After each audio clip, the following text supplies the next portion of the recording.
نوجوانوں، عزیز بچوں، ماں اور بہنوں،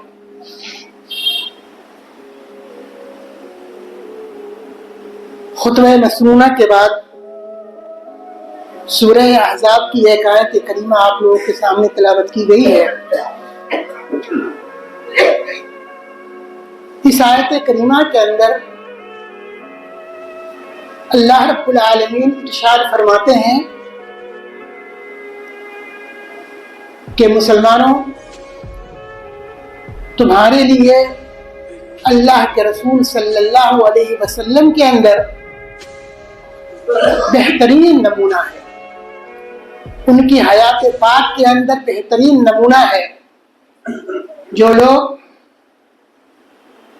اللہ تبارک و تعالی اور آخرت کے دن کی امید رکھتے ہیں اور اللہ رب العالمین کو بہت زیادہ یاد کرتے ہیں۔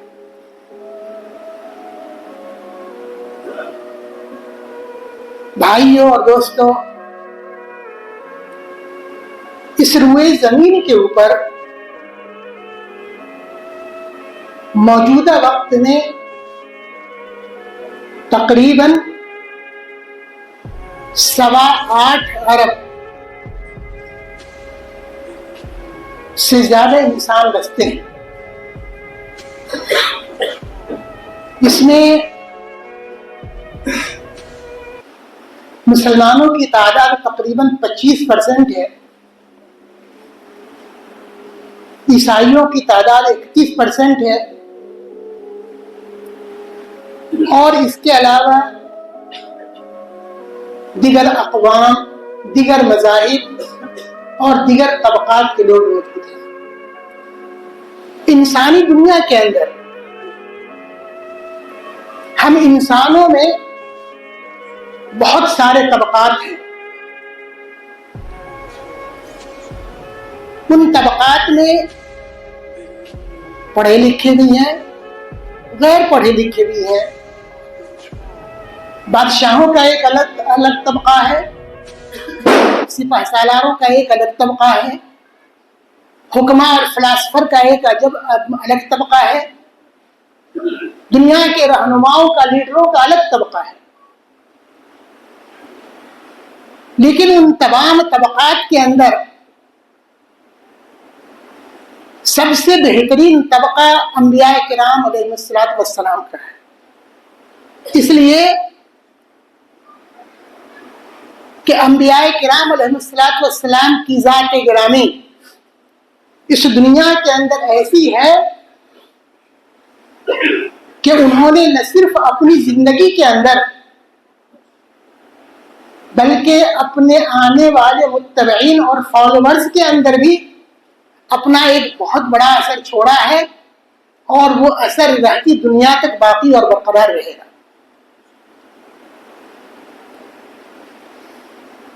آپ اس کو یوں سمجھیے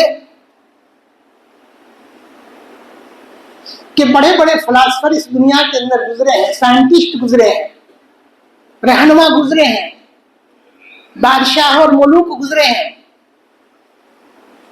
لیکن وقت کے ساتھ، حالات کے ساتھ دنیا سے ان کا نام و نشان مٹ گیا۔ آج انہیں کوئی یاد کرنے والا نہیں۔ ہندوستان کے اندر آپ دیکھ لیجئے، مثال کے طور پر اشوک کتنا بڑا راجا تھا، جس کی حکومت برما سے لے کر کے اور افغانستان تک تھی۔ اس نے جو لاٹ لکھے، اشوک کے لاٹ کے نام سے مشہور ہیں، وہ لاٹ کے کتبات موجود ہیں، بنارس کے سارناتھ کے اندر وہ کتبے موجود ہیں، لیکن ان کا نام و نشان مٹ گیا، کوئی ان کا ماننے والا نہیں۔ ہسٹری کے اندر، تاریخ کے اندر صرف ان کا نام موجود ہے کہ وہ ایک بادشاہ تھا۔ سکندر یونانی کا نام مٹ گیا، دارا اور کسرا کا نام مٹ گیا۔ بڑے بڑے بادشاہ، بڑے بڑے فلاسفر، ارسطو، افلاطون، بقراط، جالینوس، کتنے فلاسفر گزرے ہیں۔ ان کی تعلیمات تو موجود ہیں، لیکن ان کا نام لینے والا ان کے فالوورز نہیں ہے۔ صرف انبیاء کرام علیہ الصلوۃ والسلام کی ذات، ان کا طبقہ، ان کا مجموعہ، ان کا گروپ ایسا ہے کہ جن کے نام لیوا موجود ہے، اور یہ انبیاء کرام علیہ الصلوۃ والسلام کا ایک سلسلہ تھا، تمام لوگوں کا ایک دین تھا، ایک ہی تعلیم تھی۔ ان کی تعلیم کیا تھی؟ وَاعْبُدُوا اللَّهَ وَلَا تُشْرِكُوا بِهِ شَيْئًا، کہ ایک اللہ کی عبادت کرو اور اس کے ساتھ کسی کو شریک نہ ٹھہراؤ۔ اس بنیاد پر، اس تعلیم کی بنیاد پر انہوں نے لوگوں کی رہنمائی کی، لوگوں کو اللہ تبارک و تعالیٰ کی طرف بلایا۔ تمام انبیاء کرام علیہ السلام کا دین ایک تھا، اگرچہ زمانے اور حالات کے اعتبار سے ان کی شریعتیں مختلف تھی، لیکن اللہ تبارک و تعالیٰ نے قرآن مجید کے اندر ارشاد فرمایا: شرع لکم من الدین ما وصی بہ نوحا والذی اوحینا الیک وما وصینا بہ ابراہیم وموسیٰ وعیسیٰ ان اقیموا الدین ولا تتفرقوا فیہ، کہ جس دین کو اللہ تبارک و تعالیٰ نے نوح کے لیے مشروع کیا، ابراہیم کے لیے کیا، موسیٰ کے لیے کیا، عیسیٰ کے لیے کیا، سب تمام لوگوں کا دین ایک تھا،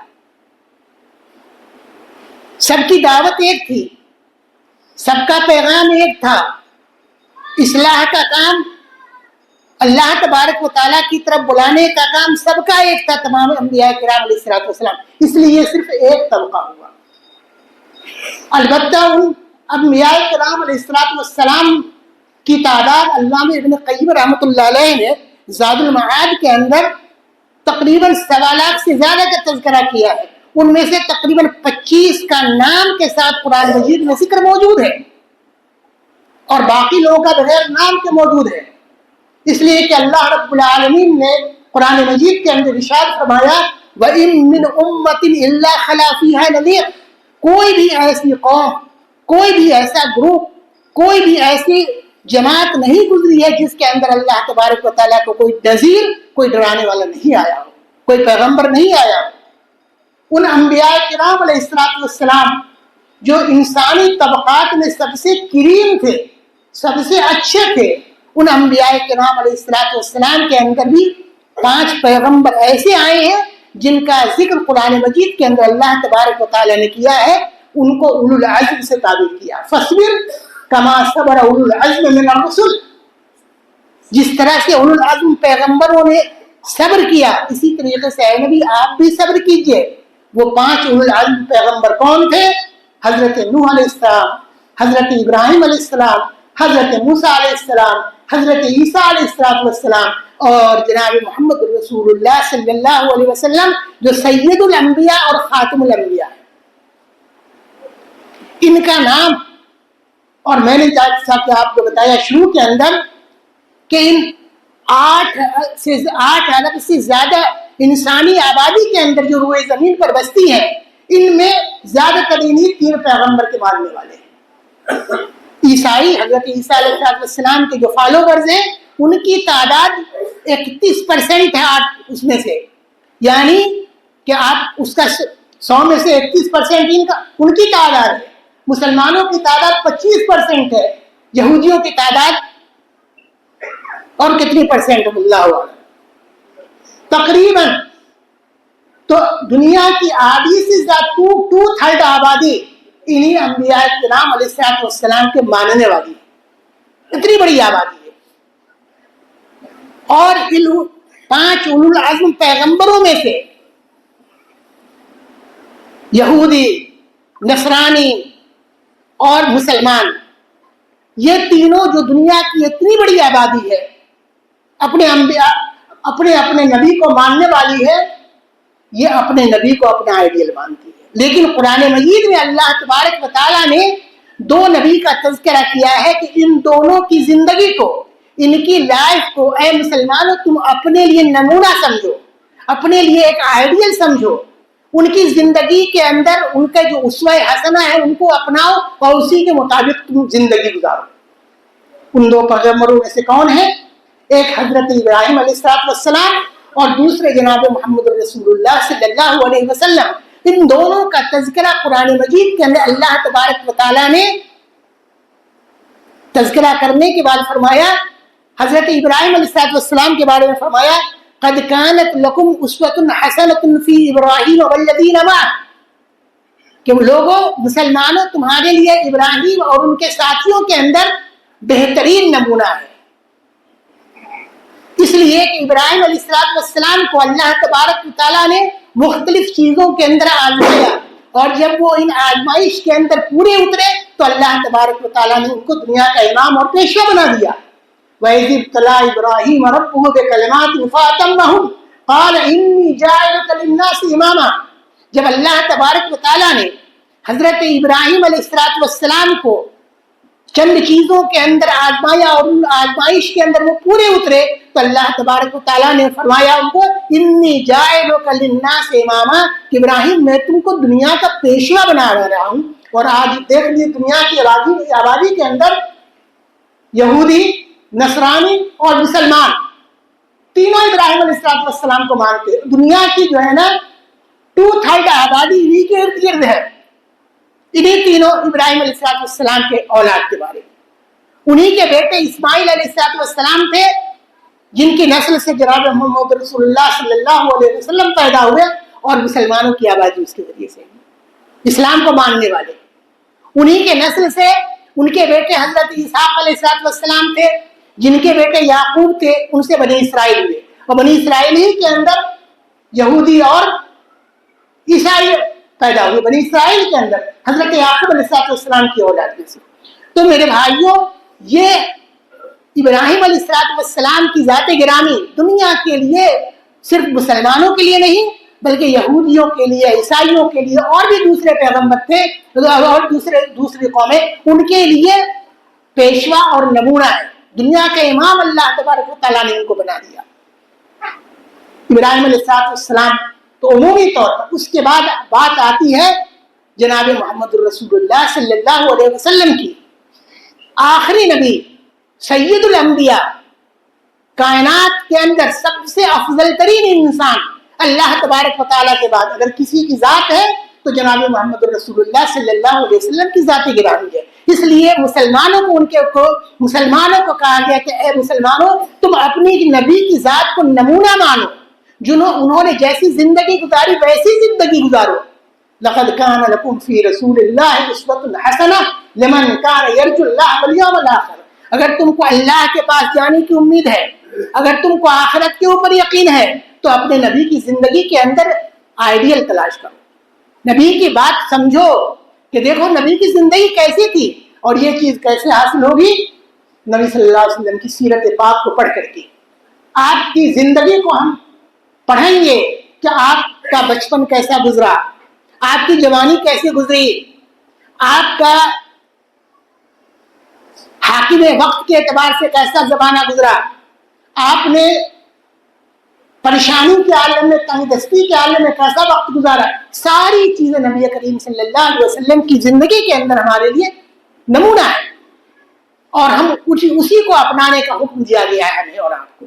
تو میرے بھائیوں تمام انسانی طبقات میں سب سے بہترین طبقہ انبیاء کرام کا. انبیاء کرام علیہ السلام کے گروپ کے اندر بھی 5 اولو العزم من الرسل 5 پیغمبر اور ان 5 پیغمبروں کے اندر بھی جناب محمد رسول اللہ صلی اللہ علیہ وسلم کی ذات گرامی سب سے افضل ترین ہے. اور آپ کی امت دنیا کے اندر سب سے افضل ترین امت اس لیے کہا گیا ہے. قرآن مجید کے اندر فرمایا کہ کنتم خیر امت اخرجت للناس تأمرون بالمعروف وتنہون عن المنکر. امت وسط سے اس کو تعبیر کیا گیا ہے. آپ صلی اللہ علیہ وسلم کی زندگی کو ہمارے لیے کیوں نمونہ بنایا گیا ہے. آپ دنیا کے جتنے بھی رہنما جتنے بھی حکما جتنے بھی پرفارمرز ریفارمرز جتنے بھی لوگ گزرے ہیں سب کی زندگی مکمل نہیں تھی. سب لوگ ان لوگوں کی زندگی مکمل نہیں تھی. کسی کے اندر صرف مادیت تھی تو روحانیت نہیں ہے. کسی کے اندر صرف روحانیت تھی تو مادیت نہیں ہے. آپ بدھ دیکھ لیجیے وہ بھی ایک رہنما ہے. مجھے اس سے مطلب نہیں کہ وہ صحیح تھے یا غلط لیکن ایک رہنما ہے. ان کی زندگی کے اندر صرف روحانیت ہی روحانیت ہے. ان کے اندر دین اور دنیا دونوں کی آمیزش نہیں ہے بلکہ انہوں نے بال بچہ کو چھوڑ کر کے جنگل میں چلے گئے نروان کی تلاش کے اندر. تو صرف روحانیت کی تلاش میں چلے گئے, مادیت نہیں ہے. لیکن ہمارے پیارے رسول صلی اللہ علیہ وسلم کی زندگی کے اندر روحانیت اور مادیت دونوں کا مجموعہ ہے. ہمیں اللہ تبارک و تعالیٰ بھی اس بات کا حکم دیتا ہے کہ ہم دنیا کے اندر صرف ایک سائڈ کو نہ لیں, نہ تو صرف ہم مادیت کے پرستار بن جائیں اور نہ ہم صرف روحانیت کے لیے الگ ہو کر, بلکہ ہمیں اللہ تبارک و تعالیٰ حکم دیا ہے کہ ہم اللہ تبارک و تعالیٰ سے یہ دعا کریں, ربنا آتنا فی الدنیا حسنہ وفی الآخرۃ حسنہ وقنا عذاب النار. یہ ہماری زندگی کا محور اور یہ ہماری زندگی کا آئیڈیا ہے کہ ہم دنیا کے اندر بھی بھلائی کو تلاش کریں اور آخرت کے لیے بھی اللہ تبارک و تعالیٰ تلاش کریں. لیکن مقصود یہ ہونا چاہیے آخرت. من کان یرید حرث الدنیا نؤتیہ منہا. اللہ تعالیٰ فرماتے ہیں جو شخص صرف دنیا کی تلاش میں رہتا ہے ہم ان کو دنیا کا تھوڑا سا حصہ دیتے ہیں. ومن کان یرید حرث الآخرہ نزد لہ فی حرثہ. لیکن جو شخص آخرت کو اپنا مقصود سمجھتا ہے, آخرت کو اپنا مطمع نظر سمجھتا ہے, نزید لہو فی حرثہ, تو ہم اس کی کھیتی کے اندر اضافہ کرتے ہیں. تو ہمارے پیارے رسول صلی اللہ علیہ وسلم کی زندگی اس لیے بھی نمونہ ہے ہمارے لیے کہ آپ کی زندگی اور آپ کے اصحاب کی زندگی دونوں کو ہمیں اپنانے کا حکم دیا گیا ہے. قرآن مجید میں اللہ تبارک و تعالیٰ نے ارشاد فرمایا محمد الرسول اللہ والذین معہ اشداء علی الکفار رحماء بینہم, کہ محمد اللہ کے رسول ہیں, ان کی زندگی کو آئیڈیل بناؤ اور ان کے اصحاب کی زندگی کو بھی اپنے لیے آئیڈیل بناؤ.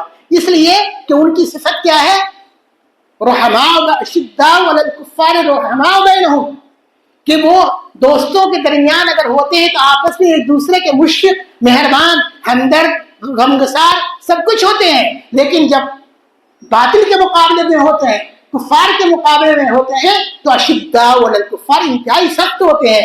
اقبال نے کہا تھا ہو محفل یاراں تو بڑے شم کی طرح نرم. انہی صاحب کے اصحاب رسول کے بارے میں کہا کہ ہو محفل یاراں تو بڑے شم کی طرح نرم, رزم حق و باطل ہو تو فولاد ہے مومن, جچتے نہیں کنجش کو ہم اس کی نظر میں جبریل اسرافیل کا صیاد ہے مومن. یہ ہے مسلمانوں کی شان. اس لیے ہمیں اور آپ کو حکم دیا گیا ہے کہ ہم جناب محمد رسول اللہ صلی اللہ علیہ وسلم کی زندگی کو اور آپ کے اصحاب کی زندگی کو اپنے نمونہ میں فَإِنْ آمَنُوا بِمِثْلِ مَا آمَنْتُ بِهِ فَقَدْ اهْتَدَوْا, جو لوگ صحابہ کرام رضی اللہ تعالیٰ علیہم کی زندگی کو جیسے وہ ایمان لائے اس طریقے سے اگر وہ ایمان لے کر کے آئیں گے تو وہ ہدایت پا لیں گے. لیکن جو صحابہ کی طرح ایمان نہیں لائیں گے, رسول پر ان کا ایمان نہیں ہوگا اگر مضبوط اور یقین کامل کے ساتھ, وہ مسلمان نہیں ہو سکتے. تو میرے بھائیوں, عزیزوں اور دوستوں, آپ زندگی کے جس میدان میں ہیں, آپ دنیا کے بڑے بڑے رہنماؤں کا مطالعہ کیجیے, ان کی زندگی کا. میں نے جیسا کہ بتایا کہ ان کی زندگی کے اندر کہیں روحانیت ہے تو مادیت نہیں, کہیں مادیت ہے تو روحانیت نہیں, کہیں ایک ایک گوشے کے اندر وہ نظر آئی. لیکن ہمارے رسول محمد رسول اللہ صلی اللہ علیہ وسلم, ان کی زندگی کو دیکھیں, ان کی مظلومیت کو دیکھیں, ان کی مسکینیت کو دیکھیں, ان کی حاکمیت کو دیکھیں, اور ان کی جو ہے نا جلالت و مرتبہ اور فضیلت کو دیکھیں. ہر میدان میں ایک مکمل انسان نظر آئے گا. ہر میدان کے اندر جس شخص کو جس زندگی کے جس فیلڈ کے اندر ہے اس کو اپنے نبی کی ذات کے اندر نمونہ تلاش کرنا چاہیے. یہ ہے پیغام محمد رسول اللہ صلی اللہ علیہ وسلم. ان کے بچپن کا مطالعہ کیجیے, کہیں پر نہ کوئی جھوٹ ملے گی, نہ کوئی غلط بات, نہ کسی زندگی سراپا نہ. بچپن کے اندر نبی صلی اللہ علیہ وسلم نے غریبی کی حالت کے اندر بھی, مسکینی کی حالت میں زندگی گزاری ہے. آپ صلی اللہ علیہ وسلم نے بکریاں چلا کر کے اپنا اور آل طالب کا جو ہے نا پیٹ بھرا ہے لوگوں کا. اللہ کے رسول صلی اللہ علیہ وسلم سے پوچھا گیا کہ اللہ کے رسول آپ صلی اللہ علیہ وسلم بکریاں چلاتے تھے؟ تو آپ نے فرمایا کہ ما من نبی اللہ وقد رعى الغنم, دنیا میں کوئی بھی نبی ایسا نہیں گزرا ہے کہ جس نے بکریاں نہ چرائی ہو. بکریاں چرانے کا فائدہ کیا ہوتا ہے؟ اس سے قوم کی رہنمائی میں مدد ملتی ہے. آپ دیکھتے ہیں کہ جب آپ بکریاں چرائیں گے تو ایک بکری ادھر جا رہی ہے, ادھر جا رہی ہے, اس بکری کی حفاظت کرنا ہوتا ہے, اس کو سمیٹ کے رکھنا ہوتا ہے, اس کو منظم انداز میں رکھنا ہوتا ہے, اس کو بھیڑیے سے بچانا ہوتا ہے. اور اس کو تو تمام انبیاء کرام علیہ السلام کو اللہ تبارک و تعالیٰ نے اس انداز میں تربیت کی کہ وہ قوم کی اسی انداز میں رہنمائی کر سکے. کچھ لوگ ادھر جا رہے ہیں، کچھ ادھر جا رہے ہیں، کچھ ادھر جا رہے ہیں، سب کو سمیٹ کر کے رکھنا اور سب کی تربیت کرنا. جو محمد رسول اللہ صلی اللہ علیہ وسلم نے اپنے قوم کی کیسی تربیت کی، کس طریقے سے کی. ایک واقعات آپ دیکھ لیجئے. جنگ بدر کا موقع ہے. نبی کریم صلی اللہ علیہ وسلم مدینہ کے اندر ابھی مسلمانوں کی تعداد بہت تھوڑی ہے. کفار کا 1000 کا لشکر بدر کے میدان میں اتر گیا ہے اور وہ مسلمانوں کو ختم کرنے کے لیے تیار ہے. اللہ کے رسول صلی اللہ علیہ وسلم 313 صحابی کو لے کر کے آتے ہیں. کہاں دیکھیے 1000 کی تعداد، گھوڑوں کی تعداد اس کے اندر جو ہے نا کتنی ہے، اس کے بعد میں اونٹ کی تعداد کتنی ہے، جو سامان جنگ ان کے پاس کتنے ہیں، وسائل ان کے پاس کتنے ہیں. لیکن مسلمانوں کے پاس گھوڑے ہیں تو صرف 2، اونٹ ہے تو صرف چند، سامان کچھ نہیں ہے، ہاتھ میں تلوار ہے، بے بسی کا عالم ہے. نبی کریم صلی اللہ علیہ وسلم ایسے ماحول کے اندر مدینے کے اندر مجلس شورا منعقد کرتے ہیں، تمام صحابہ کرام کو جمع کرتے ہیں جو موجود تھے اس وقت، اور آپ چاہتے ہیں ان کے سامنے تقریر کرتے ہیں. تقریر کرنے کے بعد کہتے ہیں کہ دیکھو یہ صورتحال ہے، 1000 کا لشکر ہم سے لڑائی کرنے کے لیے آیا ہوا ہے، تم لوگ کیا کہتے ہو؟ حضرت مقداد بن اسود رضی اللہ تعالیٰ عنہ وہ فرماتے ہیں کہ اللہ کے رسول، ہم آپ کے اوپر ایمان لے آئے اور ہم نے آپ کی اطاعت کی. ہم جو چیز کہیں گے وہ چیز کریں گے. اگر آپ کہیں گے سمندر میں کود جانے کے لیے تو ہم سمندر میں کود جائیں گے. ہم وہ نہیں ہیں بنی اسرائیل کی طرف سے جنہوں نے کہا تھا اذهب موسیٰ علیہ السلام سے اذهب انت وربک فقاتلا انا هاہنا قاعدون، کہ موسیٰ اور ہارون تم دونوں جاؤ اپنے اور تم لڑائی کرو، ہم تو یہاں بیٹھے ہوئے، ہم تمہارے ساتھ نہیں جائیں گے. اذهب انت وربک فقاتلا، تو اور تیرا رب جائے دونوں لڑائی کرنے کے لیے، ہم تو یہیں بیٹھے رہیں گے، ہم نہیں جائیں گے. بلکہ مقداد نے کہا کہ اللہ کے رسول آپ اگر کہیں گے دشمنوں کے آگے سے، پیچھے سے، دائیں سے، بائیں سے، جہاں سے بھی کہیں گے ہم ان سے مقابلہ کریں گے. آپ اگر کہیں گے سمندر میں کودنے کے لیے تو ہم وہاں بھی کود جائیں گے. تو یہ جانثار صحابہ ہونا چاہیے، نبی کریم صلی اللہ علیہ وسلم سے محبت کرنے والے. آپ کے صحابہ میں سے آپ سے کتنے محبت کرنے والے تھے، آپ کی اطاعت کرنے والے تھے. آپ نے ایک بات کہہ دی، آپ کو وہ واقعہ بھی یاد ہوگا. صلح حدیبیہ کا موقع ہے، حضرت عروہ بن مسعود ثقفی رضی اللہ تعالیٰ عنہ صلح کرنے کے لیے آتے ہیں. آنے کے بعد آپ وہ منظر دیکھیے، لوگ بیٹھے ہوئے ہیں، عروہ آتے ہیں صلح کرنے کے لیے. نبی صلی اللہ علیہ وسلم جو ہے نا اس کے اوپر صلح کے ٹیبل پہ بیٹھے ہوئے. ٹیبل کا مطلب اس زمانے میں ٹیبل نہیں، مطلب زمین پر بیٹھے ہوئے، لیکن صلح کی میز پر بیٹھے ہوئے اور بہت ساری باتیں ہوتی ہیں. وہ آزمانے کے لیے عروہ کیا کرتے ہیں، تھوڑی تھوڑی دیر کے بعد نبی صلی اللہ علیہ وسلم کی داڑھی کو پکڑ لیتا ہے تاکہ دیکھے کہ آپ کے ساتھیوں کا رد عمل کیا ہوتا ہے. حضرت مغیرہ بن شعبہ رضی اللہ تعالیٰ عنہ تلوار کی نوک سے عروہ کے ہاتھ میں چوکا لگاتے ہیں، کہتے ہیں عروہ ہاتھ پیچھے کرو، تم نبی صلی اللہ علیہ وسلم کی داڑھی کو نہیں پکڑ سکتے ہو. اس کے بعد اور بھی حضرت ابوبکر صدیق، عروہ کہتا ہے کہ اللہ کے رسول آپ کے ساتھ یہ چند اوباش قسم کے لوگ بیٹھے ہوئے ہیں، اگر لڑائی ہوگی یہ چھوڑ کے بھاگ جائیں گے یا آپ کا ساتھ نہیں دیں گے. حضرت ابوبکر رضی اللہ تعالیٰ عنہ غصہ ہو جاتے ہیں اور کہتے ہیں کہ عروہ تو کیا سمجھتا ہے، اس کو گالی دے کر کے کہتے ہیں کیا تو سمجھتا ہے کہ ہم نبی صلی اللہ علیہ وسلم کو چھوڑ کے چلے جائیں گے؟ بزر اللہ گالی دیتے ہیں اور کہتے ہیں تم جا کر کے اپنے بت کی جا کر کے وہ کرو. اور ہم اس طرح کی حضرت عروہ جو ہے رضی اللہ تعالیٰ پوچھتے ہیں ان سے، بعد میں عروہ مسلمان ہو گئے لیکن اس وقت وہ کافر تھے. وہ کہتے ہیں کون ہو تم؟ تو کہتے ہیں میں ابوبکر ہوں. کہا کہ اگر تمہارا میرے اوپر احسان نہیں ہوتا میں تم کو وہ کرتا. بہرحال وہ آزما رہا تھا کہ آپ کے صحابہ آپ کے ساتھ کیسے سلوک کرتے ہیں. اور جب وہاں سے جب صلح ہو گئی اور مکہ گئے جا کر کے، اس وقت صلح کے سب بنود طے ہو گئے تھے لیکن دستخط نہیں ہوئے تھے. جا کر کے مکہ کے لوگوں کے پاس جا کر کے اس نے کہا کہ مکہ کے لوگوں، میں رومی دربار میں گیا ہوں، میں کسرا کے درمیان میں گیا ہوں، میں بہت سارے ملوک کے درمیان میں گیا ہوں، لیکن محمد کے ساتھ ہی اپنے رسول کے ساتھ، اپنے حاکم کے پاس یا اپنے قائد کے ساتھ جس طریقے سے محبت کرتے ہیں ویسا میں نے کبھی نہیں دیکھا. اگر محمد اپنے منہ سے تھوک نکالتے ہیں، کب کوئی بلغم نکالتے ہیں، تو صحابہ کرام اس کو اپنے ہاتھوں کے اوپر روک لیتے ہیں اور اپنے چہروں کو ملتے ہیں اس کے ذریعے سے. اور اگر وہ وضو کرتے ہیں تو وضو کا بچا ہوا پانی جو ہوتا ہے اس کو لینے کے لیے محمد کے اصحاب لڑ مرتے ہیں، ان کے لیے جو ہے نا وہ ٹوٹ پڑتے ہیں کہ ہم لیں گے تو ہم لیں گے، جھگڑنے لگتے ہیں۔ ایسی محبت، ایسی جانثاری، ایسی وفاداری میں نے آج تک کسی قوم کے اندر نہیں دیکھی ہے، اس لیے بہتر یہی ہے کہ تم ان کے ساتھ صلح کرو۔ میرے عزیز و دوستو، دیکھیے صحابہ کرام رضی اللہ تعالیٰ عنہ کی محبت، آپ کی جانثاری اور آپ کی اطاعت کے لیے کتنے۔ آپ نے ایک مرتبہ کہا کہ کون ہمارے ساتھ جو ہے نا بیعت کرے گا، بیعت رضوان ہو گئی، تمام 1400 صحابہ بیعت مشق تیار ہو گئے۔ آپ صلی اللہ علیہ وسلم نے ایک مرتبہ کہا کہ تم حلق کرا لو، تقسیر کرا لو، 1400 صحابہ کے نام رضی اللہ تعالیٰ عنہ تیار ہو گئے۔ کیا سوچنے کی بات یہ ہے، کیا ہم لوگ رسول کی اس بات کے اوپر عمل کرتے ہیں؟ کیا ہم رسول نے جو حکم دیا ہے ہم اس کے اوپر عمل کرتے ہیں؟ اللہ تبارک و تعالیٰ قرآن مجید کے اندر فرماتا ہے اطیعوا اللہ و اطیعوا الرسول، کہ اللہ کی اطاعت کرو اور رسول کی۔ جب تک کہ ان دونوں کی اطاعت نہیں کرو گے تب تک کہ تم مسلمان ہو ہی نہیں سکتے ہو، تمہارا ایمان کامل ہی نہیں ہو سکتا ہے۔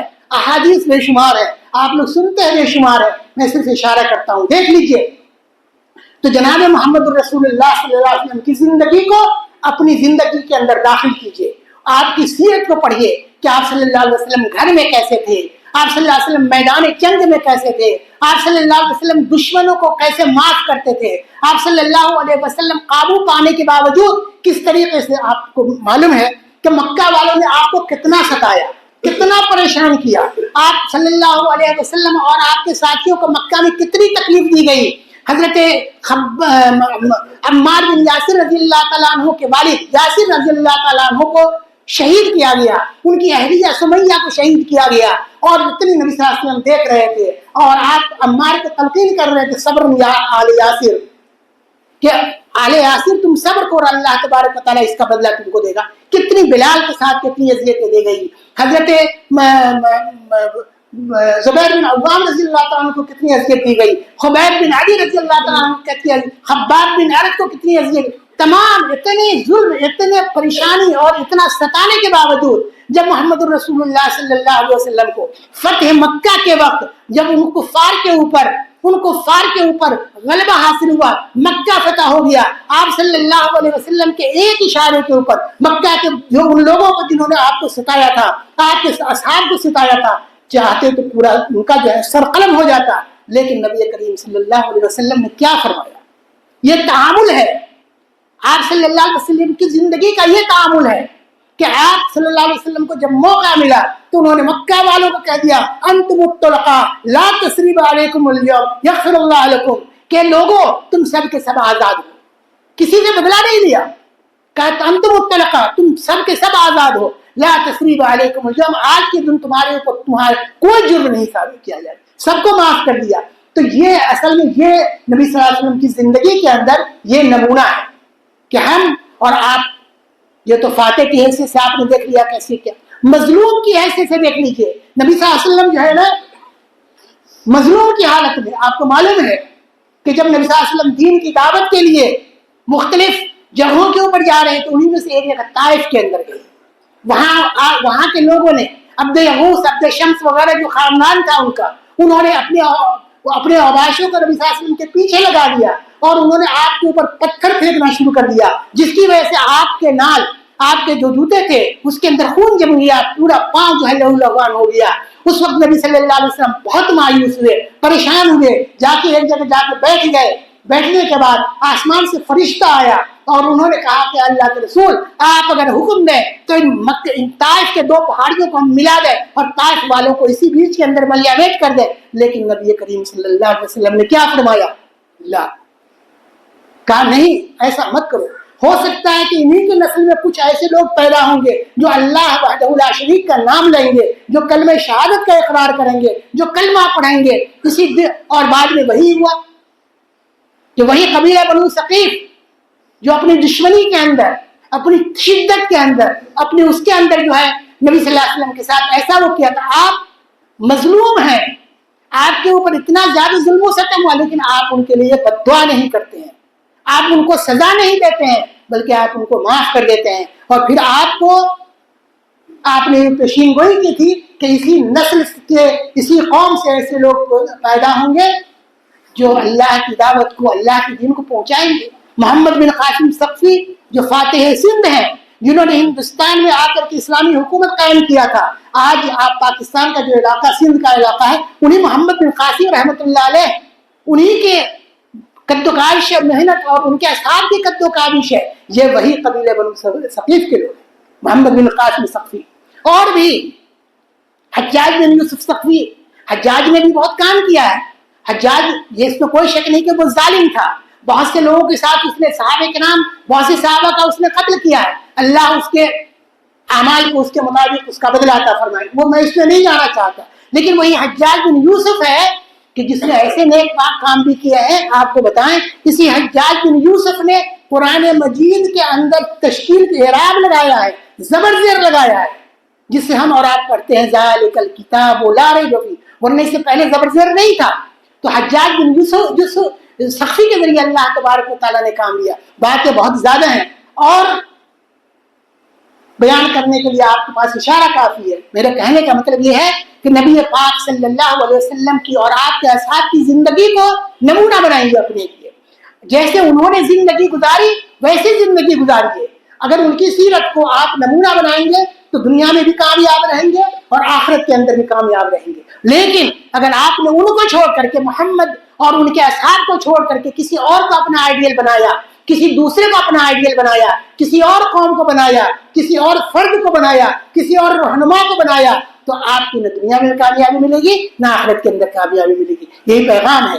اللہ تبارک و تعالی ہم کو اور آپ کو اور تمام لوگوں کو اپنے پیارے رسول محمد صلی اللہ علیہ وسلم سے محبت کے ساتھ ساتھ ان کی اطاعت کی توفیق عطا فرمائے. ان کی بات کو، ان کی زندگی کو اپنے لیے نمونہ بنانے کی توفیق عطا فرمائے. اللہ تعالیٰ ہماری لغزشوں کو معاف فرمائے اور ہمارے اپنے نبی صلی اللہ علیہ وسلم کی سنت کے اوپر عمل کرنے کی توفیق عطا فرمائے. اقول قولی ھذا واستغفر اللہ لی ولکم ولسائر المسلمین.